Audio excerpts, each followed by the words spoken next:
Hi there and welcome to this short introduction about an update we've done on our Colorpicker. It's currently the 1.5.4 release and we've done a couple upgrades which I think working with the Colorpicker becomes more convenient. So when you've downloaded the Colorpicker from our Patreon, you can drag it in from your download folder and it will load right in. If you have the Colorpicker loaded in, if you press this little plus button, you can set it in active mode and you can operate on the Colorpicker, and you see that the parameter color here is changing, so the constant values are representing the colors you have picked in this operator. So this plus sign, you can also press A to put it in active mode, and there is also this output where you can attach a null, and there's the color you have currently picked. You might already be familiar with the workings of the Colorpicker. If you put it in active mode and you have, for instance, a constant top, you hover over one of these three fields, you middle click once, and then you can operate on the Colorpicker and it will change the color accordingly. So it also, for instance, works with a container. If you go to the look section, click one of these fields and operate on the Colorpicker. And if you click somewhere else, the color is applied. You probably haven't spotted it, but while dragging the Colorpicker inside the network, there is this little colorful button popping up in the top taskbar. And this is basically a shortcut to the Colorpicker.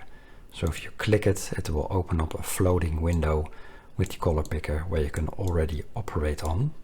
This is very convenient if you, for instance, have the Colorpicker loaded up somewhere in your network and you're deep inside your network in a bunch of different levels and containers, and you want to operate on a constant color, for instance.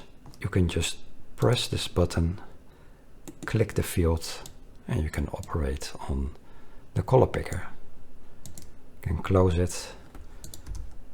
And for instance, there is a container here.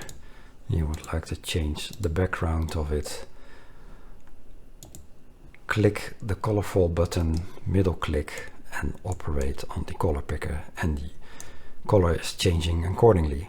The way how it worked earlier is that you either had this Colorpicker floating inside your window constantly, or for instance, you had a split window and you had this set to the layer where the Colorpicker was currently at, and then you, for instance, go over here to the look section,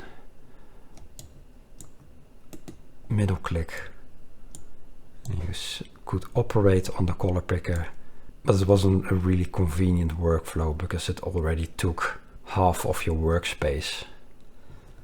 And by adding the Colorpicker to the taskbar as a shortcut, you can just open it up wherever you need it. If you somehow find this workflow annoying, you can always press this pin to headbar toggle to off and it will remove it. If you switch it back on, pops up again. So for instance, if you're saving this component to your palette, I have it right here. If I drag it in, you see that it immediately pops up here in the taskbar. But if you don't want that by default, you just make sure that you switch it off, then save it to the palette. And if you then drag it in next time, it will not add the button to this taskbar. So hopefully you find this a very nice addition to your workflow. This talks was already available to our patrons for several weeks, so they were fortunate to familiarize themselves with this new update. Before providing updates freely to the public, I always upload a month or two a beta release for our patrons so they can already play with it. If you would like to have this advantage as well, consider subscribing to our Patreon. Thank you for watching, and we'll catch you up next time.